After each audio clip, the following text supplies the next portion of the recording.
This week, I delved into colonization, which, again, a very big topic. I kind of have to rethink my plan on this. I kind of just, the week before I publish the post, I kind of say, what do I want to write about?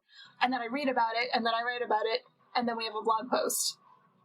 Which works when there's something very specific, like Columbus Day or Thanksgiving, which I have already written about.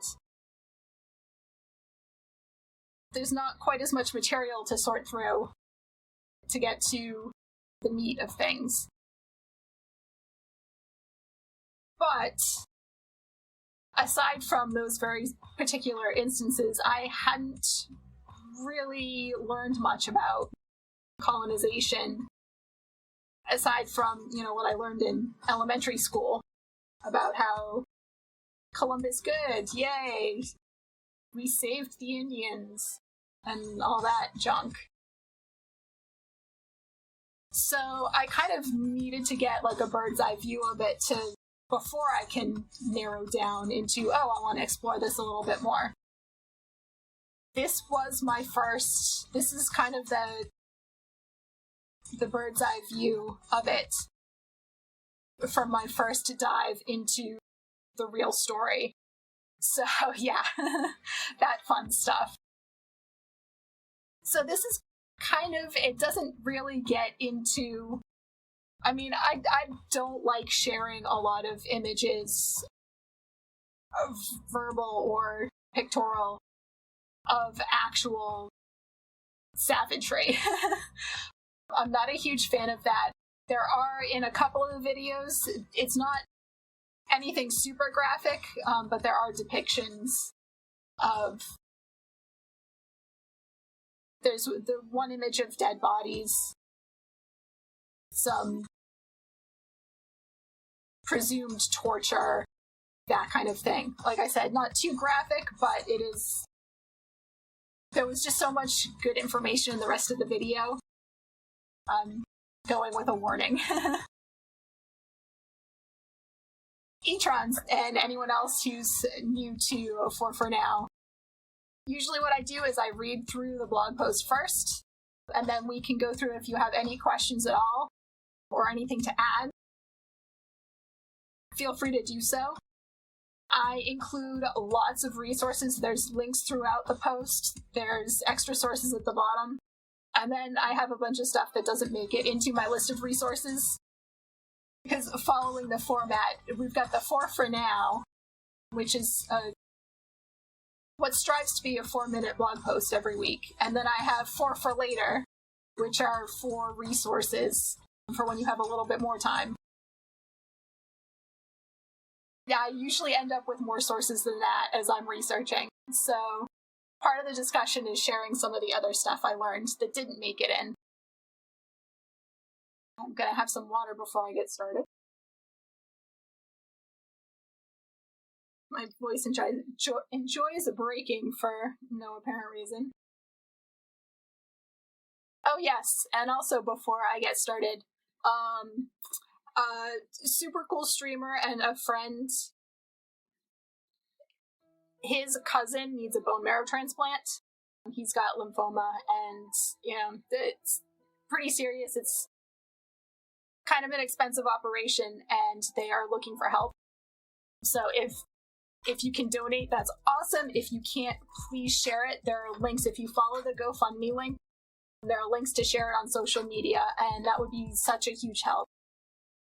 Even just sharing it, getting it out there. He needs something like $20,000. We're already at 1,000, and he only posted it yesterday. So I'm hopeful we can help them out. So let's get into Colonizers, the True Savages. And I keep looking at OBS, but I have the full-size website right here. I'm going to read off of this one. So Bernice King tweeted the 18th, "White supremacy, colonialism, and imperialism frame oppression as progress." I'm actually going to turn the music down a little bit more. I don't know if it's bothering y'all, but it's really loud in my headphones. And it seems a little inappropriate to be jamming out as I'm reading this. All right, white supremacy, colonialism, and imperialism frame oppression as progress, and all three characterize those they savagely violate as savage violators.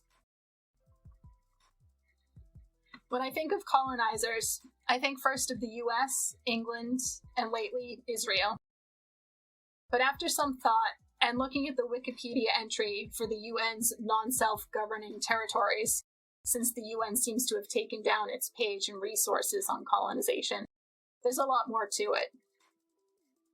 While the list only includes 17 current entries, many of the territories that were removed simply aren't referred to as territories anymore, rather than having become self-governing.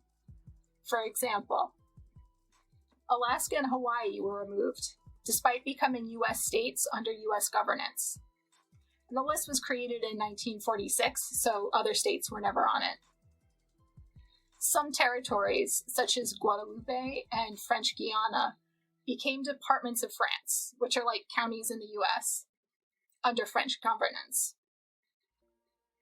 Puerto Rico, while formally considered a commonwealth, is still a territory in practice. The other US Commonwealth, Northern Mariana Islands, is also still under federal US control. Some places, like Aruba, Curacao, and Greenland, are considered autonomous, but still fall under the sovereignty of their colonizing countries. Netherlands for the first two, Denmark for Greenland. Hong Kong and Macau were both removed in 1972 by China's request, but are now special administrative regions of China since 1997 and 1999, respectively. It's important to note that the list only included territories from Australia, Belgium, Denmark, France, Italy, Netherlands, New Zealand, Portugal, Spain, the UK, and the US, also called the Western countries. It was never exhaustive, the list was never exhaustive nor historical. While all these places are colonized, not all of them are settled. Settler colonialism is when folks from the imperialist power move into the territory and start taking over space and resources, with no plans on leaving. Even if they do leave, imperialist powers often turn to neocolonialism. Methods of control include wars of attrition, stealing land through military conquest, creating systems to dehumanize, subjugate, and dispossess the indigenous population, destruction, manipulation, and/or criminalization of the indigenous identities, languages, religions, and cultures, miseducation systems for colonizing and colonized folks alike, and apartheid and ethnic cleansing. We have too many current examples of these despicable traditions, including Palestine, which you've probably heard about if you spend much time online. See the news or my last post for links to more info. Many countries in Africa are still under European administration. This first video, African Decolonization Explained, goes into detail about all of Africa and the different countries that were colonizing in there. And the other two videos focus more on France. The first about their territories in Africa, and the second widens the view and talks about France's other territories as well. And the US, of course, who still can't bother with land back, or even just not continuing to harm indigenous folks, or letting go of our own colonies. So there's 3 more videos here about the US and their territories. You can also see my posts on Thanksgiving and Columbus for more resources. And I will play this. Okay, it's muted. I think I'm gonna enlarge this.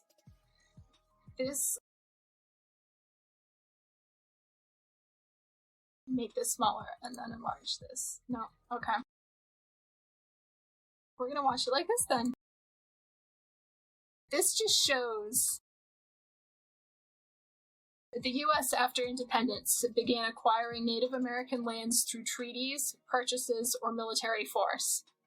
This video will show the regression of Native American lands, whether tribal or reservation. The lands shown, the modern-day borders are used so that we know we have some kind of context for it. The blue, the darker blue, shows the spread as the settlers are displacing. And I mean, we have to remember this isn't just land.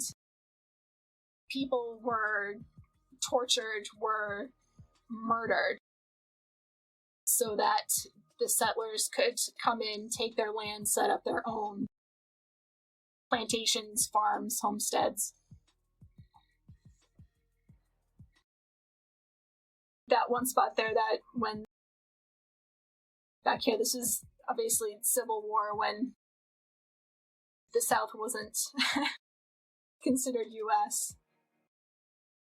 But you can see, I mean, throughout this whole thing, and it's since 1907, I think, there haven't been a lot of major changes to the lands.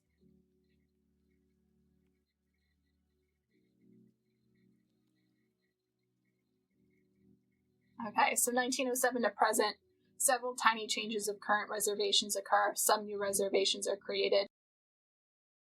But just to go back, and it didn't start until after we had already set up shop. There were indigenous folks living all the way across the country before we came in. So what we can do to help fight colonialism and neocolonialism: unlearn white supremacy and the constructed human hierarchy, participate in BDS and other movements that put pressure on colonizing entities to return land and sovereignty to indigenous peoples, and continue to inform yourself, especially by listening to indigenous peoples and their diasporas. And Lakota Man tweeted this yesterday: always remember, a nation is only as good as it treats its indigenous populations. My cover image here is, for those of you who were here for the reading, but we'll go back through it and discuss. I've got plenty more to share.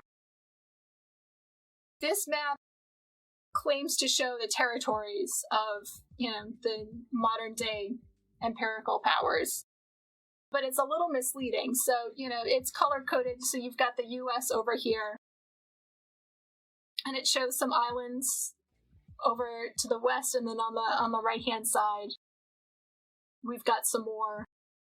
And it's still wild to me to think that we went, almost into Asia to steal land. The problem with this map is, it shows, because of the color coding, you think, that's not too many territories. Look at all of the rest of these countries that are independent.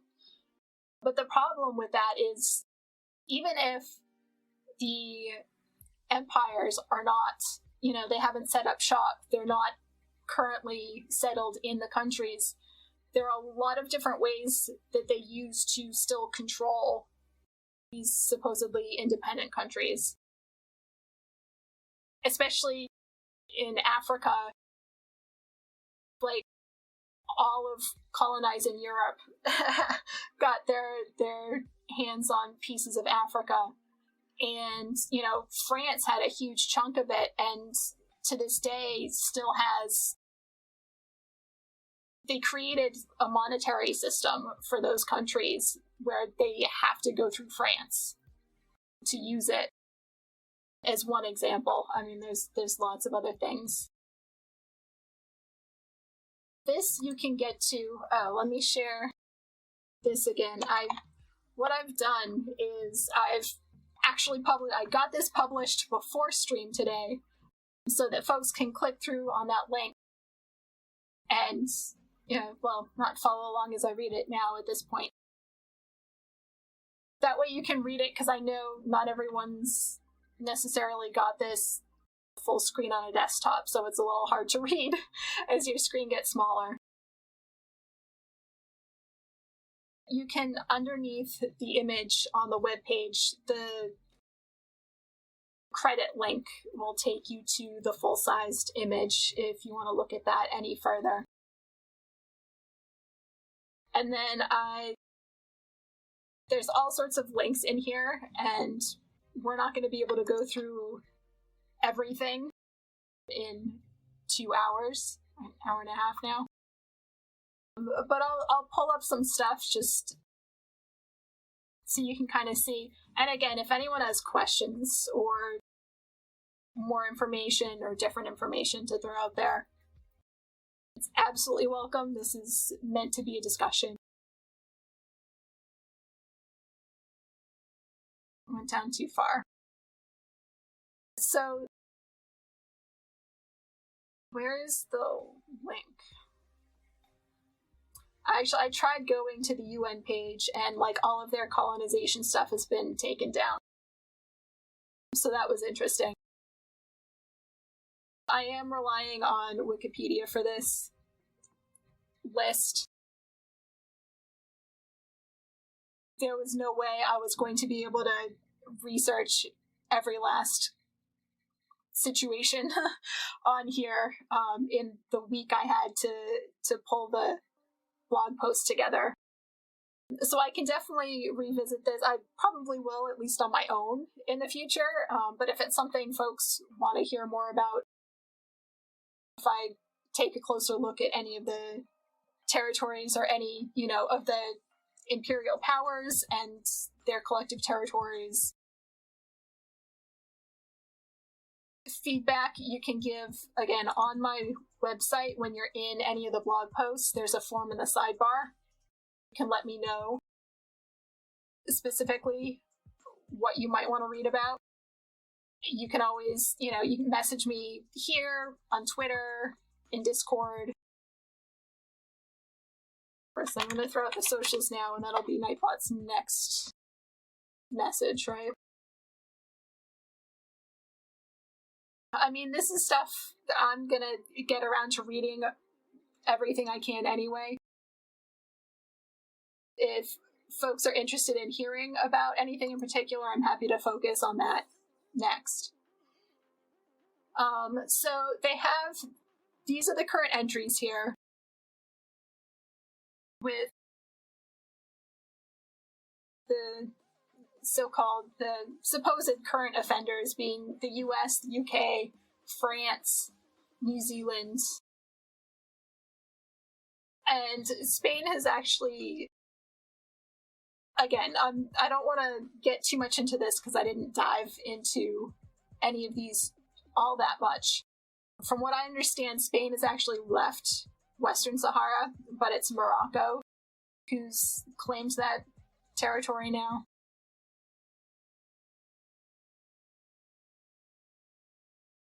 Which these are, I don't argue that any of those shouldn't be on there. But what's interesting is you scroll down and you look at the former entries.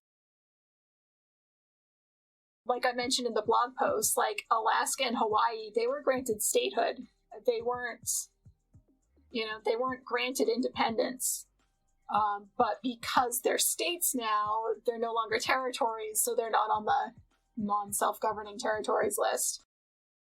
So this is a good introduction into... Of course, I'm speaking as a descendant of colonizers. I'm still living on stolen land. I am not the best source, let alone the definitive source on any of this. In the blog post, and I will get back to what I was just talking about, I think just on the topic of sources, I want to make it very clear, I'm learning this as I go, and I'm sharing what I learn as I go. But I learn from all sorts of folks. And so I do have this list, in the last bullet point in the post. I have a link to a Google Doc, and it is my full intention to update it as I find more sources of information around the world. They're mostly links to Twitter. There are some Twitch and YouTube links as well. These are the folks that I'm learning from right now. Because, especially last year when racism and anti-Black folk sentiment was at the top of the news cycle,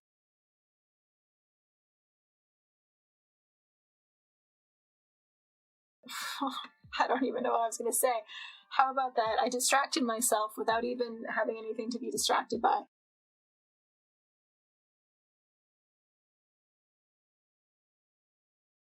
Okay. I don't know what I was trying to say, but this is essentially the same thing. It's so important to listen to the folks who are affected by these things, who are living through these things, not the people who are doing these things to them. Because you're going to get different stories. How do I reconcile my feelings about being a descendant of colonizers while learning about these things? That is an excellent question. I haven't reconciled yet. It's definitely something I need to pay more attention to and actually focus some energy into. Because as I'm reading it, there's definitely, I want to say mixed feelings, but that might sound different than the way I mean it. Knowing what happened, knowing these things is horrible, and, I'm disgusted that this is how white people in general, let alone my relatives, treated people. I think for the most part right now, I know this isn't good because this is part of the problem, is as I'm reading it, I'm kind of dissociating from it. Because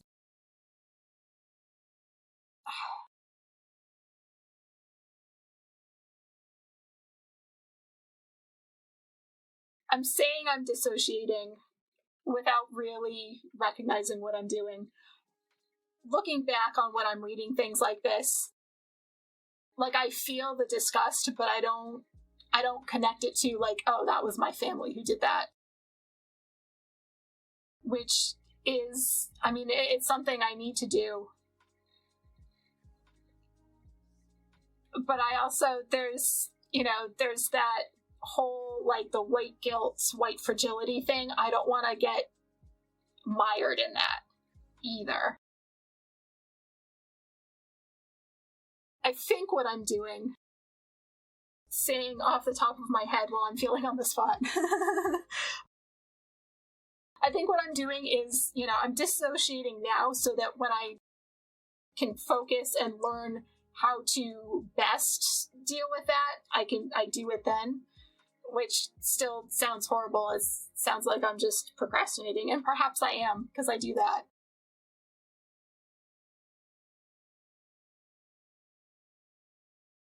When I'm reading about this stuff, when I'm watching the videos,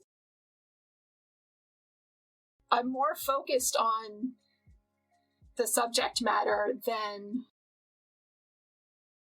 oh, I wonder if that was my cousin who did that, or, my great uncle, or my 10th great grandfather.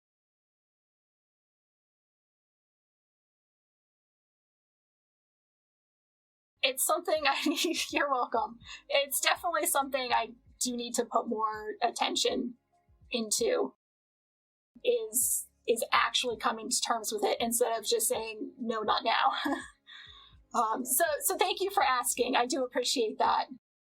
But yeah, it's something I haven't worked on as much as I could. I do have a couple of books on my to-be-read list. I'm slowly making my way through all of these books.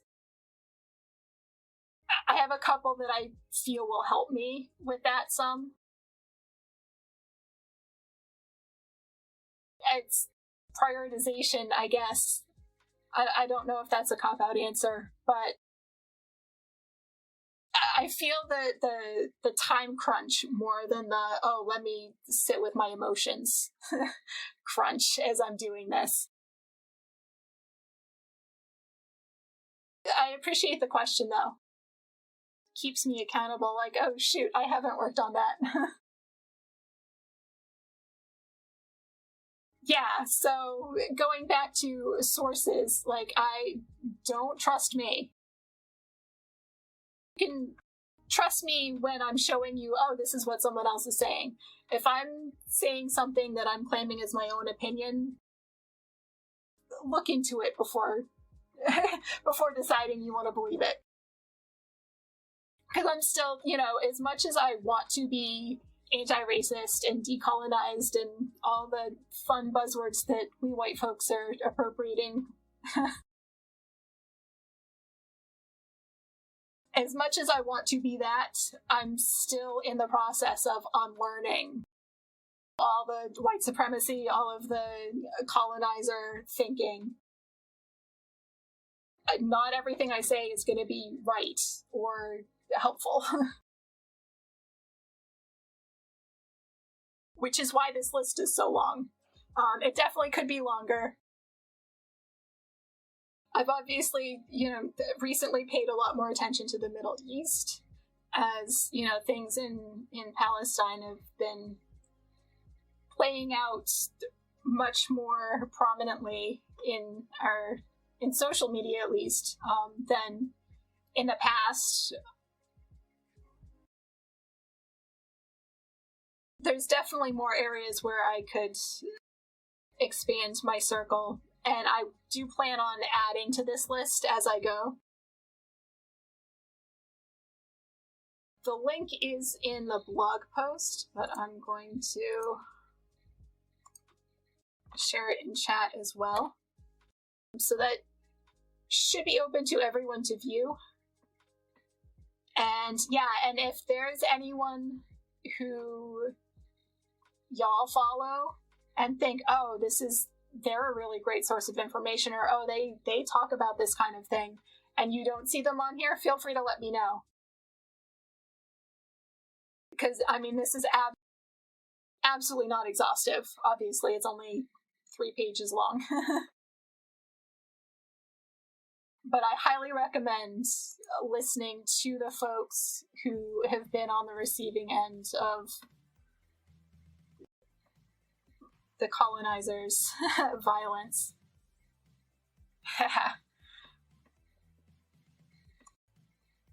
Yeah,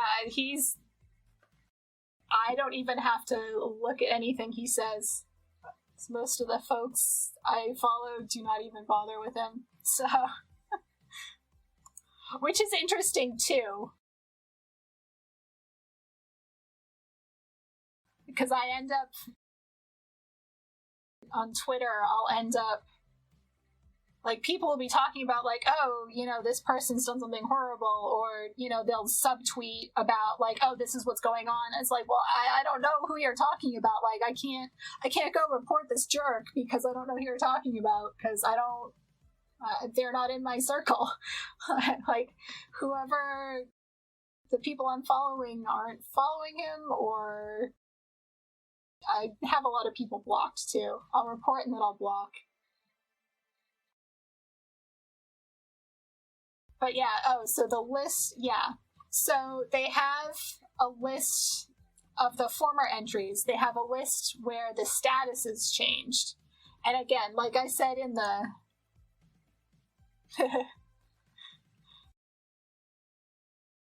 As I said in the blog post, if they're not necessarily self-governing at this point, they're just no longer territories. Or they're not classified as territories by their ruling empires. So it's not necessarily that, oh, yay, they've gotten independence. Although there are a couple here that say, like the Cook Islands and Niue, I'm not sure if that's the correct pronunciation, says they've gained self-rule and they're in free association with New Zealand.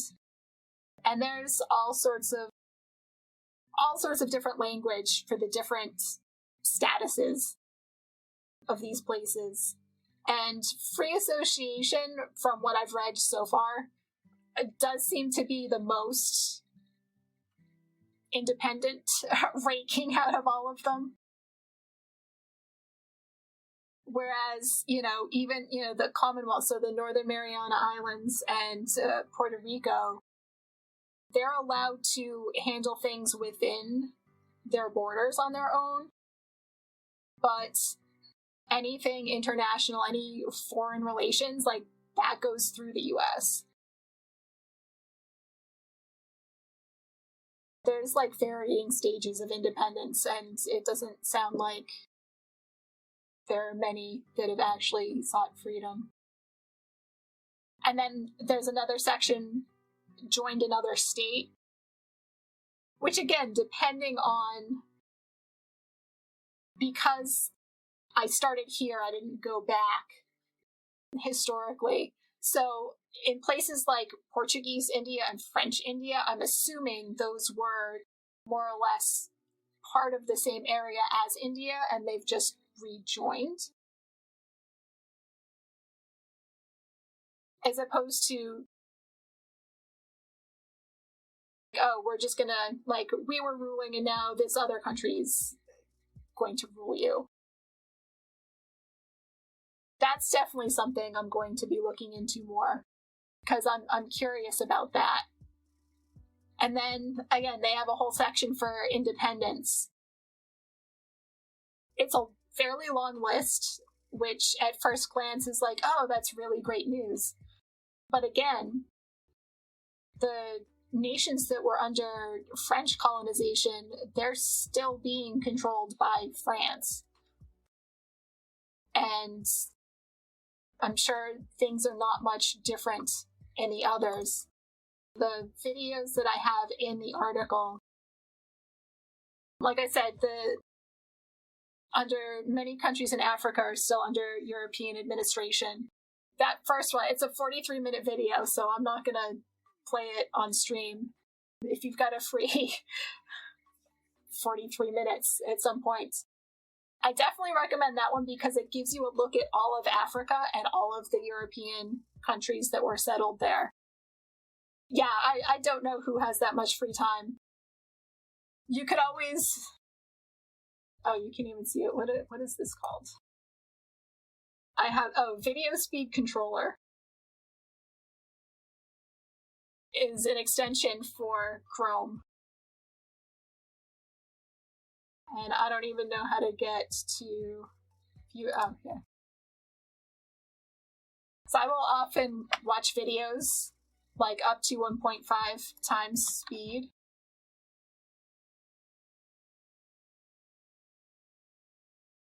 Oh, do they? Awesome. Yeah. Yeah, that's usually about what I play, until it's something like, whoa, wait, what was that? And then I'll slow it down. Because, yeah, I mean, who has an hour to sit here? But I highly recommend this one, because it shows over time how, like, they focus on each European country and the parts of Africa that they were in, and the whole history of the relations with the indigenous peoples and why they unsettled and how they're still connected. And then the second one, how France maintains its grip on Africa, focuses solely on the French territories. So the one about France gets into the whole financial aspect of how, they created that financial system where its former territories still have to rely on France to be able to use that.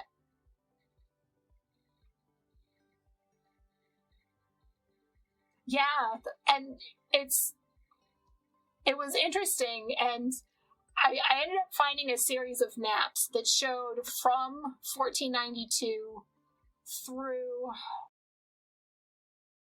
somewhere in the 1960s, maybe. Not every year, like the video I played a little bit earlier.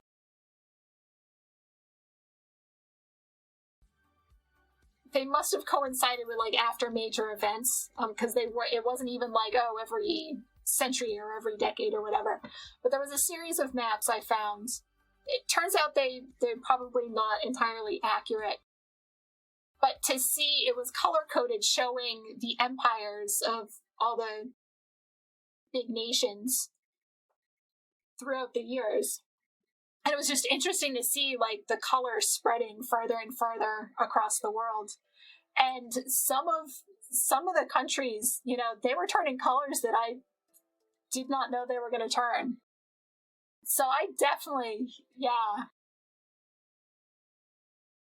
I might end up doing like a series of delving into different colonized countries.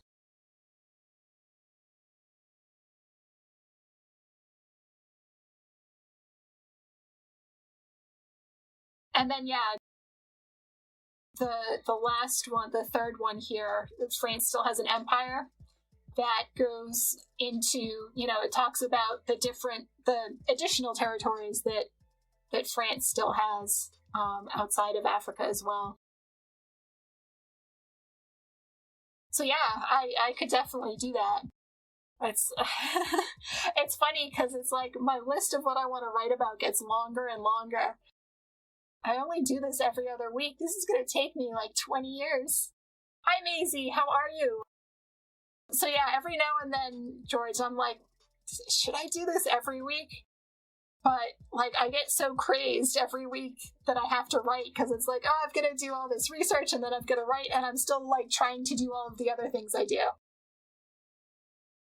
Well, fine is better than not fine.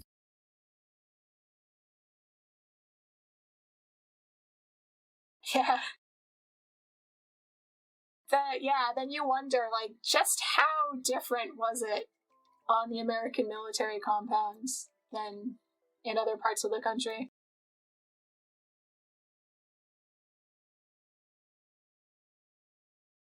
Like I said, there's a lot. All of these places, each row here, is a different independent, quote unquote, independent nation.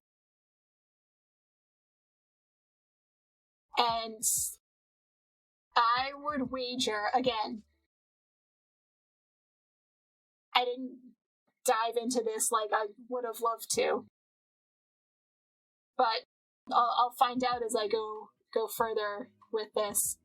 I would wager that the vast majority, if not all of them, are still controlled in some way by their imperialist settling nation. When you rely on information from the people, I think this is kind of what I was getting into earlier when I lost track of what I was saying. When you rely on information from the people that you're trying to get information about,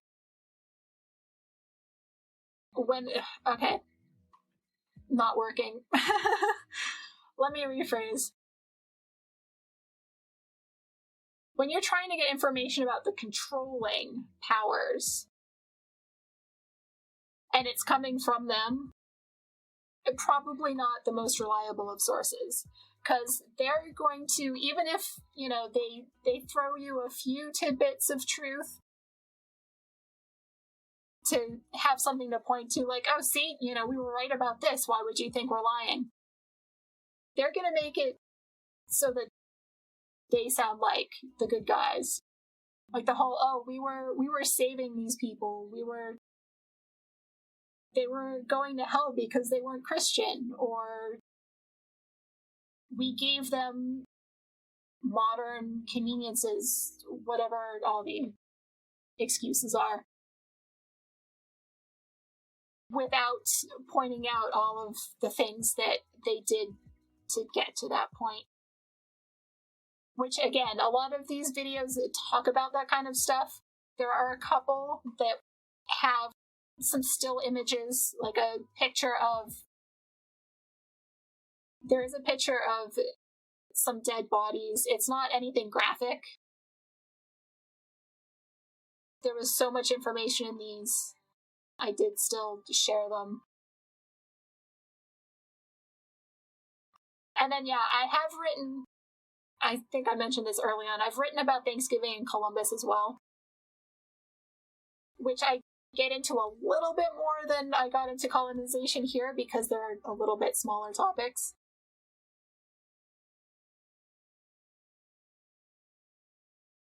Again, anyone who wants to ask questions or throw in additional information, feel free to do so.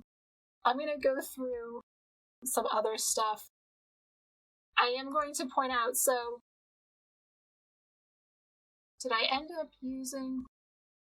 I don't even remember now. Al Jazeera had done... They had this campaign last year, the year before, 2019. They ran this campaign, hashtag because colonialism. And I can't remember now which of these videos was theirs. There's probably one of them is in the list in the post. I don't have all of my extra stuff in my notes compiled quite yet, but look for that in the Discord sometime this weekend. I will get all my notes and the extra links together. But there was some interesting information. Some of the Al Jazeera, and okay, I don't think they're in the blog post, they'll be in the notes.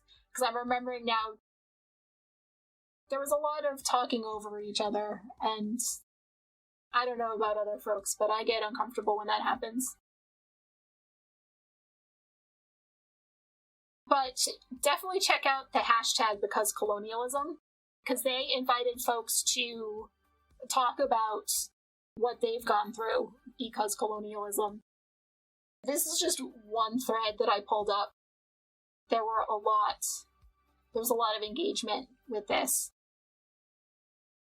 So Suhail was talking about, as Africans, we have been led to believe that whites are superior to us, thus being a major cause of cultural and African inferiority.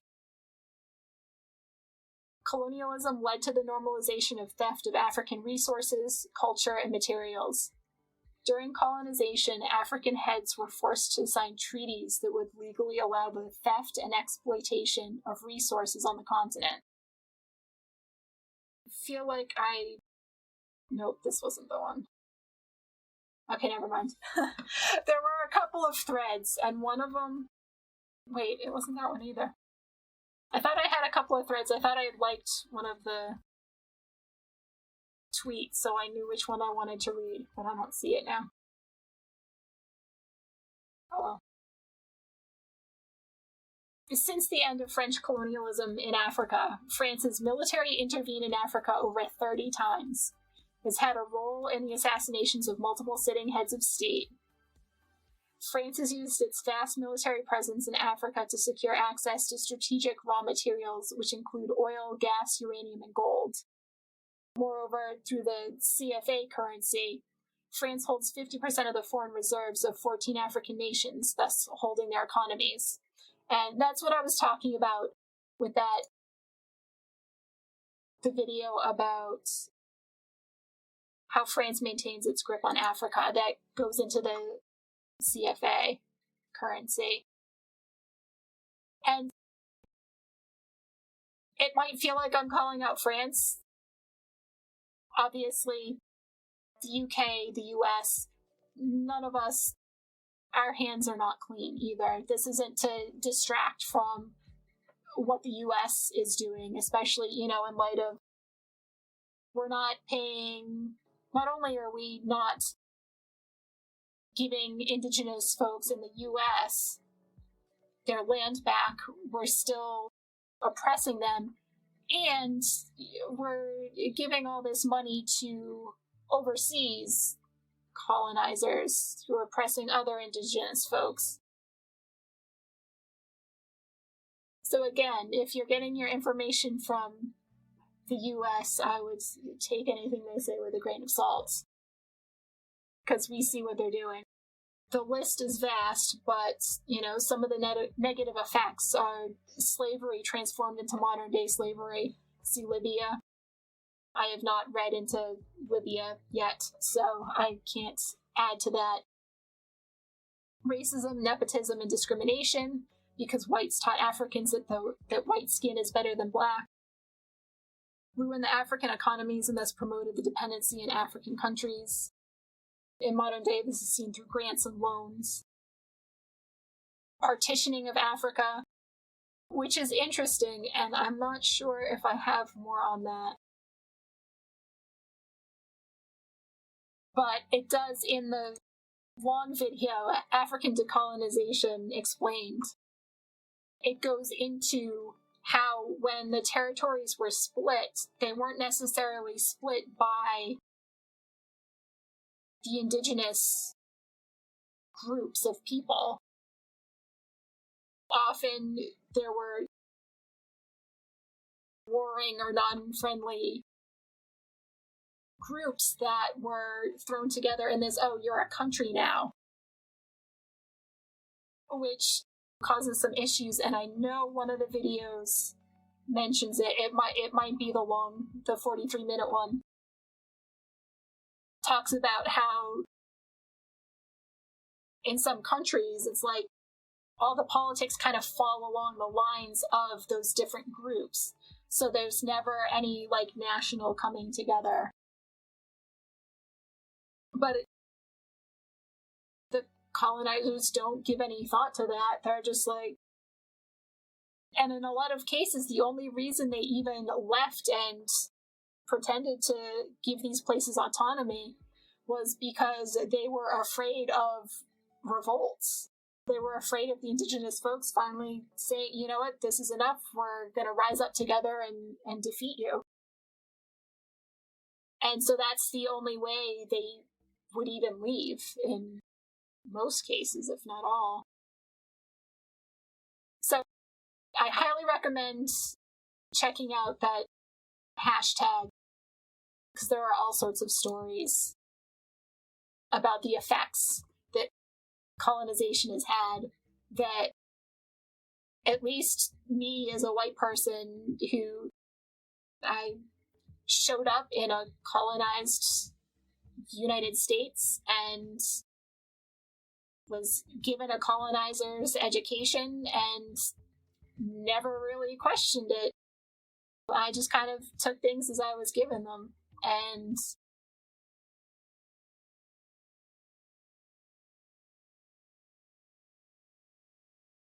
there's some level of trauma that we've inflicted upon ourselves and our descendants as colonizers. Nothing like what we do to the people we're colonizing. Let's make that clear. I'm not trying to compare it or anything, but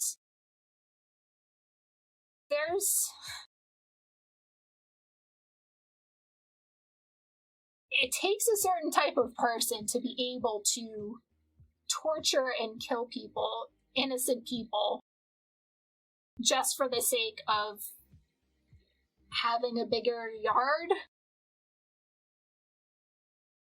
I'm probably disingenuously diminishing that, or oversimplifying it, at least. But I can't imagine doing that to anyone. Even having a better reason than just, I want this land. I can't imagine a situation where I would be okay with harming another human purposely. And so if you're doing this on a regular basis, I mean, it was a common occurrence when my ancestors first got to Turtle Island. Obviously, they were actively colonizing, they were actively taking on more and more land. So if this is happening on a regular basis, even if you're not the one doing it, if you're witnessing it, if you have to hear about what's happening, like, that's going to affect you, whether or not you want to admit it. And as I'm assuming most folks did, I'm sure they didn't want to admit it. And when you're not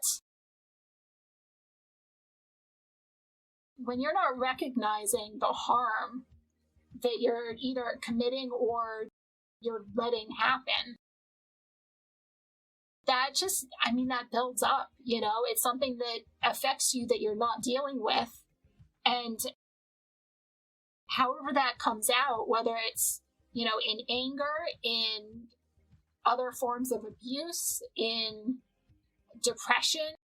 I mean, I'm not a psychologist. I'm just kind of throwing my own thoughts out here. When you're affected by something that you're not going to deal with, everyone around you is affected by that too. Through you, through your actions, through the way that you interact with them.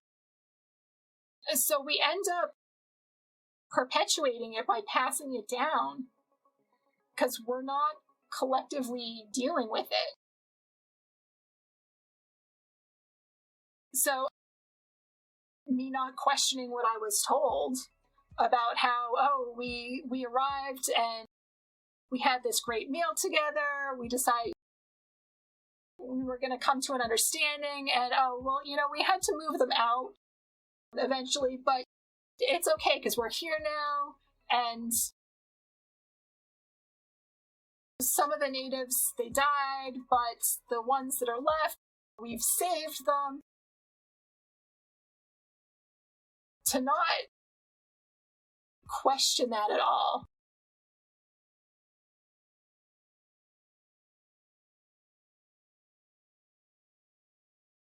It takes some level of willing ignorance to not want to look into that further.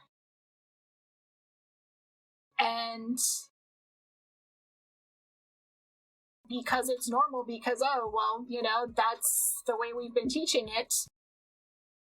And folks haven't said, hey, wait a second, this isn't right. Let's teach it a different way. Or because I didn't learn as a child, I still have trouble, like, critically thinking about things. Because I was conditioned to just accept what authority was telling me. And eventually I stopped asking because I didn't want to get in trouble. I didn't want to draw attention to myself, whatever the specific reasons. But I learned not to ask questions, which is obviously what the imperialist powers want, because if people start asking questions, we're going to start looking for the answers to those questions.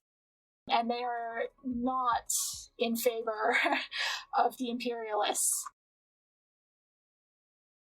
And when enough people find out the truth, then we're going to revolt, and then they're in danger, and they don't want that. So they use random celebrity mishaps to distract us from digging too deep into real issues, right? One example I throw out. Yeah, I might have gotten a little off topic.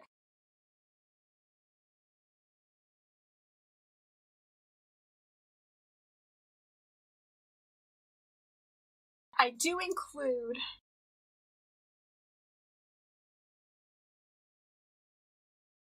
in the for later, I have an article by the same person that I did get some of the information from the article from. But I found this other one that Again, I read a lot more than will ever end up making it into a single blog post. So I didn't want to scroll up. It's more violent images. So this is America's Indefensible. And there is the link. This article, I really need to stop scrolling up. I apologize again. Content warning, I am very forgetful. It may happen again. So the author says, here's a thing no one says. The world's first concentration camps were built in Africa. 30 years before the Holocaust, Germany murdered over 100,000 Africans in 3 years in Namibia. From 1904 to 1907, Africans were driven into the desert to die or placed into concentration camps where they worked and starved to death by the thousands. Today, 70 years after the Holocaust, the capital H1 where mostly white people died, not any of the thousands of lower letter H ones where brown people died. Germany still maintains a colonial presence in Namibia. Indigenous Africans live in poverty and squalor yards away from Nazi war memorials, windmills, and expensive high-rise condos filled with openly racist German investors and entrepreneurs. Today, the land where the concentration camp stood is a popular tourist destination for visiting Westerners. Here's another thing no one says. Hitler literally came out and said the tactics of extermination the Nazis used during the Holocaust were inspired by American treatment of natives in the US. And I recognize not everyone is in the position to be spending money on books. I did recently read an Indigenous Peoples History of the United States. So there's a link to bookshop.org where you can actually put in your zip code and they can tell you what indie bookstores near you have this book available. I even wrote right in the blog post because this is notable for me. I usually only highlight things that I didn't know and I want to remember, or things like, oh, I had forgotten that. Let me try to remember it. So I usually, probably 30 to 50% of a book I will highlight, of a nonfiction book I'll highlight as I read it. I highlighted probably about 95% of this book. There was a lot I had no idea about. Hi, Cher. Figure out why humans can operate, decide, behave with love missing from the equation. Right? That is interesting. And actually, you know what? I read, is it Bell Hooks, All About Love? Bell Hooks, yes. Is another book I recommend.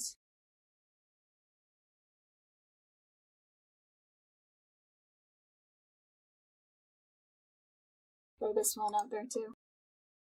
Because she does talk about all about love, as the title describes. It's been a few months since I last read it, and I kind of overload myself on information, so I'd have to go back to my highlights and notes. But she does talk about different areas of life and how the societal norms have come about because we're not coming from a place of love. So there's definitely a connection between this and colonization, isn't there? Because they certainly didn't come in from a place of love saying, oh, let's find a way to work together. Which is interesting because the native peoples were open to that.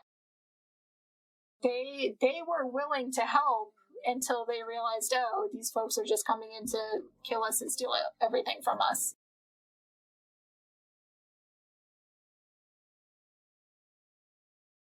But yeah, because, I mean, Indigenous folks are so much more connected to the land, to life, than obviously the settlers were, because, I mean, folks have been living in their indigenous lands for tens of thousands of years. And it's only been recently that things have really gone down the toilet. And I would not be surprised if you look at the timeline of colonization and timeline of environmental disaster.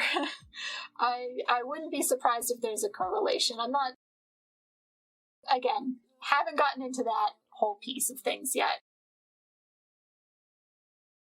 Not saying that it exists, but it would surprise me if it does. But yeah, I highly recommend An Indigenous Peoples' History of the United States, because it goes way further than, the 13 colonies and then the gold rush, and we had to move some of the natives, but we're all good. They're all in the U.S. where, we help people, and yeah. No, it's none of that. It does talk about the harm we caused, but it also talks a lot about how the lands were cultivated before the colonizers showed up. And about how this really struck me, is natives would actually cultivate wild forests in a way that it would allow new growth, and it would allow them to actually go hunt. They could rush through the forest and hunt, as opposed to forests now under the settler United States.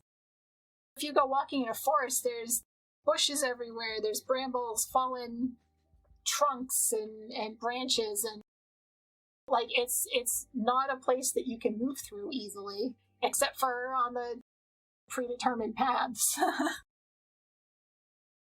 Which I feel like that's a metaphor. Anyway, definitely, it was a very good book. I highlighted 95% of it. I am still going through. I want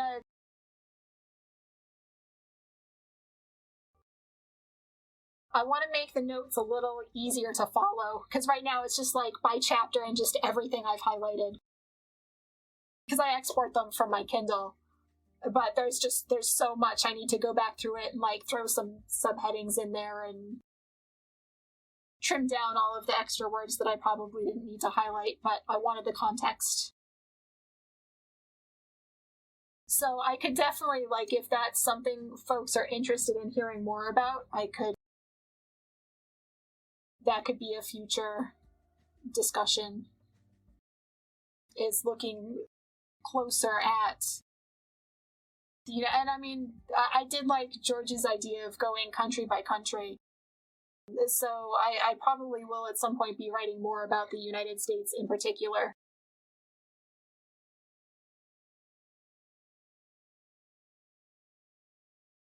A few more highlights in this article. So everyone knows about the U.S.'s birth in blood. Few people will argue about the barbarity that characterized the Euro-American settler conquest of this nation. Approximately 110 million natives and over 30 million Africans raped, sold, enslaved, and murdered so the American empire could be born. But how many people know about the 2 million Filipinos who died in the Philippine-American War? Or the 1.5 million Haitians worked to death on sugar plantations during the American occupation of the island? Or the 3 million Arabs and Muslims dead from American sanctions and interventions in the Middle East? Or the tens of millions of indigenous people murdered and disappeared in Argentina, Guatemala, Nicaragua, Colombia, Honduras, El Salvador,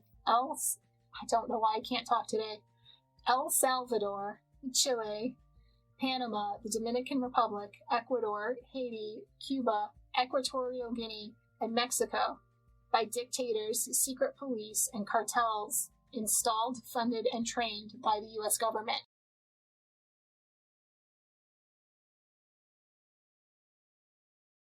This article was specifically in response to Trump. So She mentions every single horrifying thing that Americans quake in fear of Donald Trump bringing to the U.S. The U.S. has inflicted in their name, often with their enthusiastic support, on people all over the world and within these borders. But the thing about building an entire culture and economic system rooted in the exploitation of huge swaths of life on this planet is that it warps your humanity. Like I was saying earlier, like you can't possibly partake in these things and not be affected by it. But then we don't address it, so we keep doing the same things.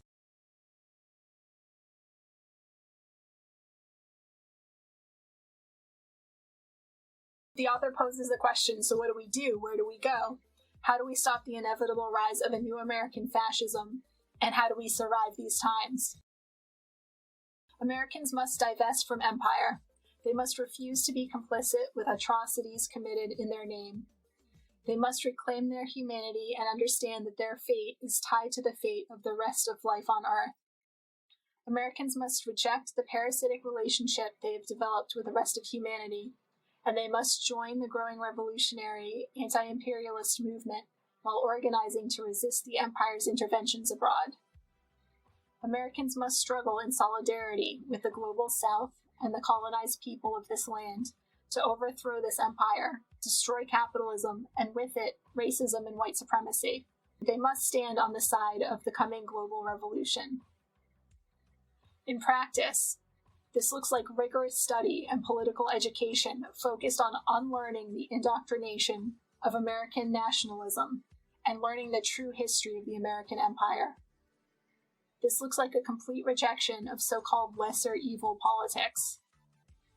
This looks like creating and supporting programs of dual power, like the AAPRP breakfast program and School of African Roots in Portland, and the Cooperation Jackson program in Mississippi. This looks like materially supporting the resistance of colonized people who are rising up all over the world and right here in the US. This means moving beyond just saying Black Lives Matter to organizing for police and prison abolition, helping your community develop alternatives to keep each other safe, and talking to your racist-ass relatives. Above all, it means understanding that you can't vote your way to liberation and feeling bad isn't enough. Realize that capitalism, imperialism, racism, and fascism are a feedback loop. The bigotry that you allow your state and media to manufacture at home provides justification for American barbarism here and abroad. Stupidity is a more dangerous enemy of the good than malice. Yeah. Right, yeah. If you have, like, a link to it or something, if you want to whisper me, I can share the link to the full quote. But yeah, so this obviously, like I said, this was in response to Trump, and I apologize again. If anyone has tips on how to improve my memory, that would be helpful too.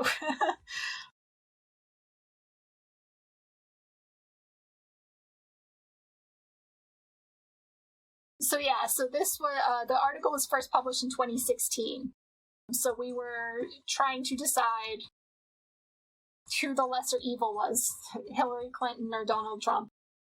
So this is specifically talking to Americans, but it stands across all colonizing powers. So we Europeans, I don't want to say all Europeans because not all European countries decided they needed to try to take over the world.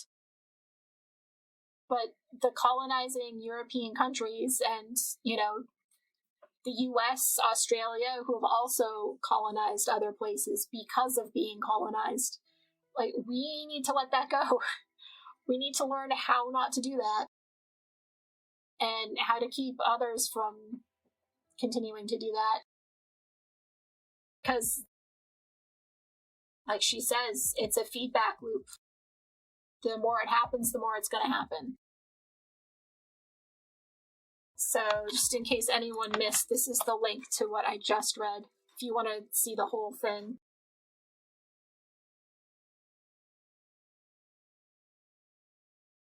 What else? Okay, I already talked about that. Alright, so this is the full quote that I just shared.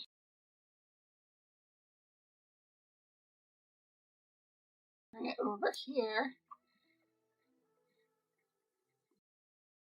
Dietrich Bonhoeffer said, Stupidity is a more dangerous enemy of the good than malice. One may protest against evil. It can be exposed and, if need be, prevented by use of force. Evil always carries within itself the germ of its own subversion, and that it leaves behind, in human beings at least, a sense of unease. Against stupidity, we are defenseless. Neither protest nor the use of force accomplish anything here. Reasons fall on deaf ears. Facts that contradict one's prejudgments simply need not be believed. In such moments, the stupid person even becomes critical. And when facts are irrefutable, they are just pushed aside as inconsequential, as incidental. In all this, the stupid person, in contrast to the malicious one, is utterly self-satisfied and, being easily irritated, becomes dangerous by going on the attack. For that reason, greater caution is called for when dealing with a stupid person than with a malicious one. Never again will we try to persuade the stupid person with reasons, for it is senseless and dangerous. So I don't know that I'd use the word stupid just because of modern day. Like, I don't want to insult anyone's intelligence. I would say it's more an ignorance than a stupidity.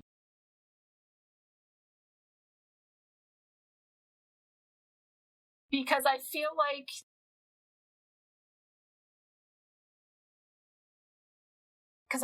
some people are trying to be this way.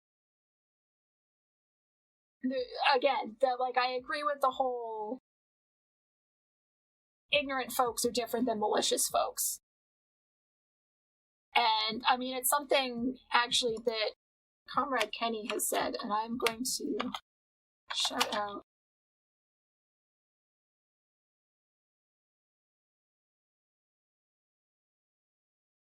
Comrade Kenny talks a lot about, he's a Jamaican living in Canada.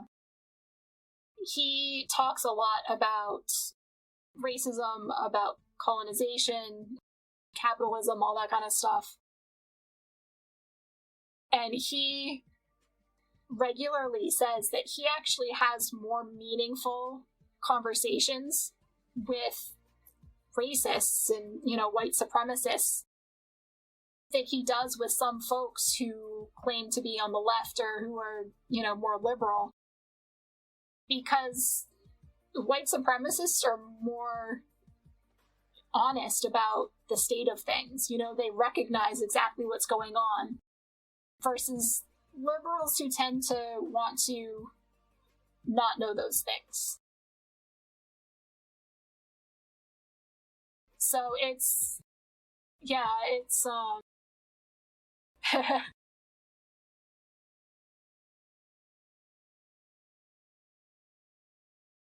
I mean, the language around it is probably, it definitely is a bigger conversation than I want to get into. Because it's one of those things where I'll see, a tweet about, oh, we should probably pay attention to our language around this, and I haven't dug deeper into it. So I don't want to go talking randomly about things that I don't know enough about to try to have a conversation around.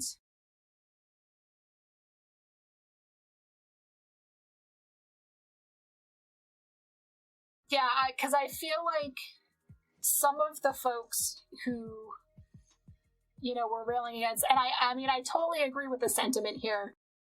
I encounter it a lot on Twitter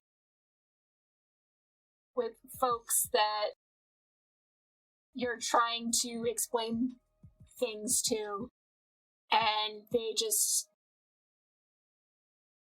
they'll come back with specious arguments because they, for whatever reason, they're not accepting what it is you're saying, whether that's, oh, well, I've already decided my truth, so yours must be wrong, or they just don't want to hear it, whatever the reasons.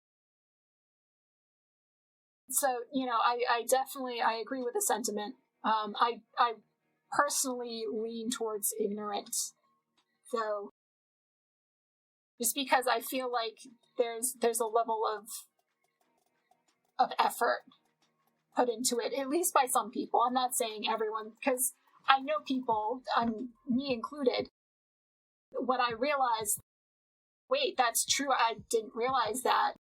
So I was ignorant, but I'm not railing against it. It's like, oh, I didn't know that, now I do. I'm going to change the way I interact with that information. But then, the people who learn something and then choose not to believe it, that's a higher level. I feel like that's more an ignorance. One's level of knowledge acquisition, one is caught. Yeah, okay, yeah. It's level of knowledge acquisition versus cognitive performance. Okay. That sounds good to me. It sounds like it makes sense. But yeah, and it can be frustrating when I kind of do this. Back when I was just writing the blog posts, it was a matter of, oh, I'm writing this, I'm putting it in my own little corner of the web with the internet, and I'm just, kind of announcing like, oh, folks, this is here if you want it. And then even here on stream, it's like, people don't tend to show up and watch me talk about things like this unless they want to. I'm sure I will get more trolls as more people realize that I'm saying things like what I say. But at this point, I'm still fairly unknown. So the people showing up are folks who want to interact with me on these topics. So it's very, like I'm putting this out there and I'm not getting a lot of that back. Whereas, when you are in that situation, like I said, sometimes I feel it on Twitter. I know that other folks that I'm connected with experience a lot more. Especially folks of color who, white folks will come up to them expecting them, oh, tell me about racism. Like, why are things this way? First off, white people don't do that. There are a lot of folks of color who are willingly putting out this information. There are books, there are websites, there's so many better ways than expecting free labor from people of color. If you do expect labor from a person of color, Gomer, welcome! How are you? If you are expecting labor of a person of color, please pay them what they're worth, or barter if it's a trade thing. If you don't have the money, is there something that you can do for them in return? Don't ever ask them to do anything for you for free. That's just not right. When I was putting together the list of folks that I follow, I realized there are a lot of parts of the world that I'm not connected to. So I found Silver Spook on Twitter. I'm sharing this for a couple of reasons. First, because the story, and then for something that he's done. So he says, imagine a Native American community with a Disneyland-like resort built over their villages and ancestors' graves, made to do bastardizations of sacred dances in sexy feather headdresses, and entertain the rich tourists for starvation wages, 12 hours a day, 7 days a week. Living sardine-packed 20 to a house. And then be arrested for speaking their own language. It'd be an outrage, right? But that's just everyday life in US colonized Hawaii. I read that Mark Zuckerberg had recently acquired more land in Hawaii, so he's got something like 1,300, oh yeah, he says right here, 1,300 acres in Hawaii, which was already stolen in the first place. So I'll share the link to this thread.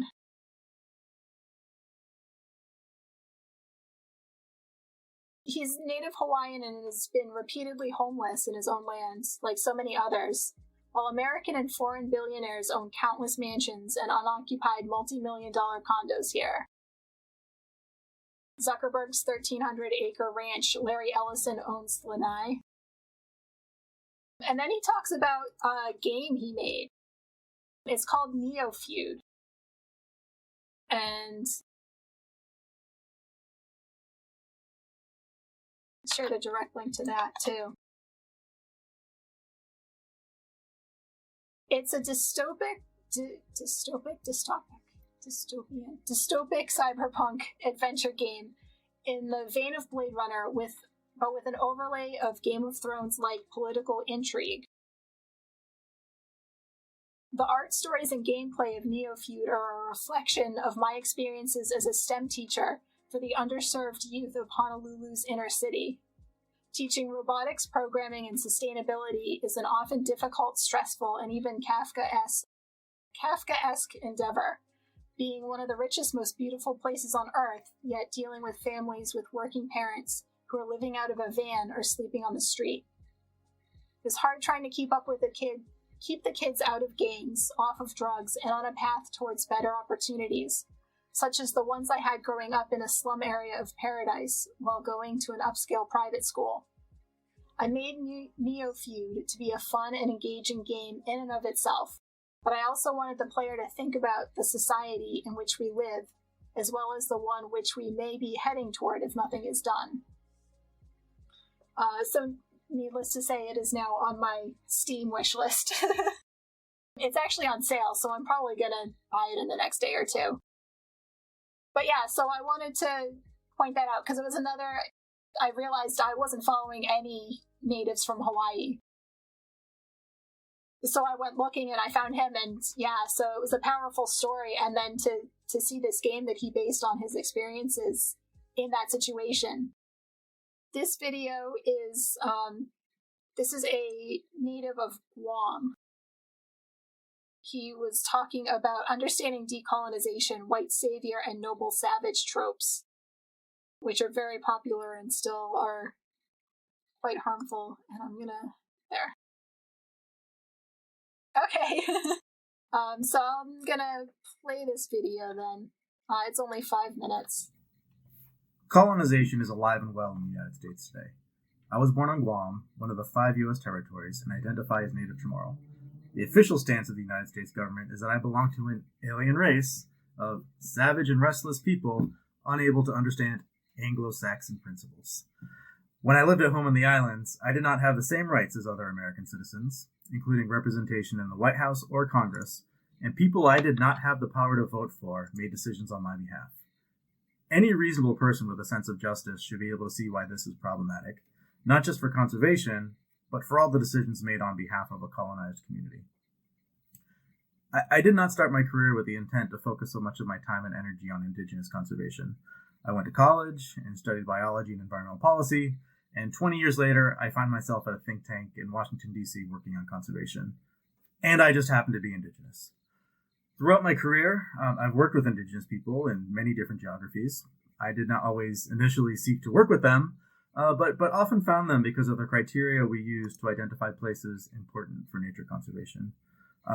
Just as an example, a program I worked on early in my career used 4 criteria to conduct a global scan to identify areas that could potentially become large-scale marine protected areas. We looked for places that were large, that were largely unfished, in countries with a history of conservation, and with some hope of enforcement post-designation. When you look at the globe through these criteria, you tend to land on places that are overseas territories of wealthy countries with large militaries. In most of these places, the decision-making authority lies in the capitals of London, Paris, and Washington, D.C. Nearly all of these places are home to indigenous people, marginalized people, such as myself, who have survived 5 centuries of colonization. So now, when given the opportunity, I try to talk about conservation NGOs making a commitment to decolonization. This should not be a commitment taken lightly, but just as our institutional leaders have made public comments about racism, a commitment to decolonization is the just and right thing to do. So just a note on white saviors. A lot of conservation stories are told from the white perspective, even when indigenous people play the leading role.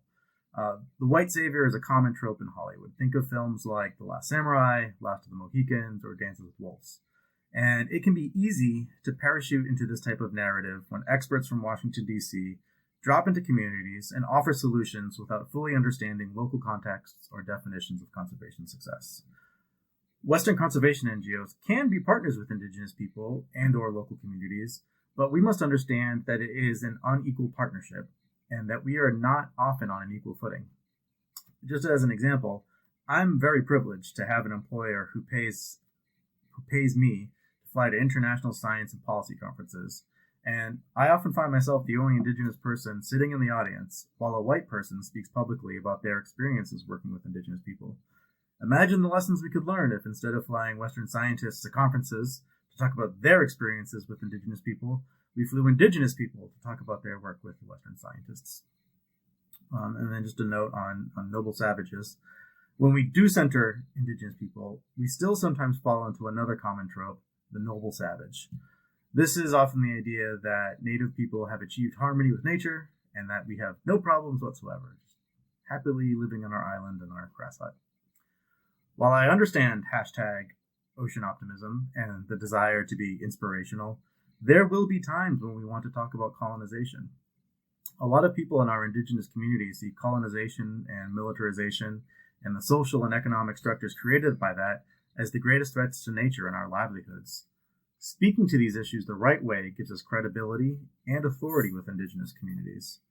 Also, these actually are the structures destroying nature today, so there's that.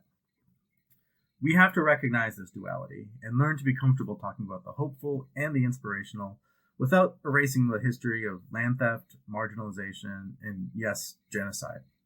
We can also recognize that indigenous people are people, and they are just as diverse as every other community on this planet.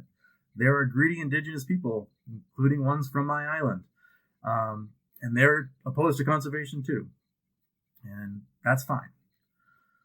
So when we talk about decolonization and conservation, it's about deconstructing the barriers that keep indigenous people out of the decision-making processes that affect their lives, their cultures, and their children. A better way forward is to empower indigenous people at all levels of conservation through decolonization. Thank you. Yeah, so that's the link to the video. He had another one. It looks like he's recently started putting out regular videos on this kind of thing. I think it's the one that came out before this one where he tells 3 stories, which is also really good. But going back to what we just heard about the white savior and the harmful tropes and all of that, and giving the examples of how white folks act and interact with indigenous peoples to kind of perpetuate that. I believe the link I used. Yeah. So in the blog post at the end, under what we can do to help fight colonialism and neocolonialism, the link for unlearning white supremacy, well, I linked white supremacy specifically because this isn't necessarily tips on how not to do that. I do have some other sources that I need to go through. I find things and bookmark them, and then I don't go back to read them until I'm like, oh wait, I think I have something I can use for this blog post. So I haven't had the chance to go through and pull out the best resources for that quite yet. I will include them in the notes. And thank you, Nightbot, for being so timely with that Discord link. I will include some resources on that in the notes that will be in the Discord at some point this weekend. But this article does point out some ways that just things that a lot of us might think are just normal, everyday little things, like who even pays attention to that, actually perpetuate white supremacy. When college professors are more likely to respond to students they believe are white men, which as a non-male, I 100% agree with that. Obviously, I'm a little less ignored than students of color, but yeah, as a woman, I have definitely been ignored or spoken over by men. White people, including children, are less moved by the pain of people of color. Yes, including children. So there's actually some studies that they link to here showing that. And others, I unless you want me to go into this, I'm not going to read that. Like I said, it's one of the articles I link in the blog post. So I don't want to start getting into something and then run out of time. Yeah, so if there are no questions, I think I'm going to end here.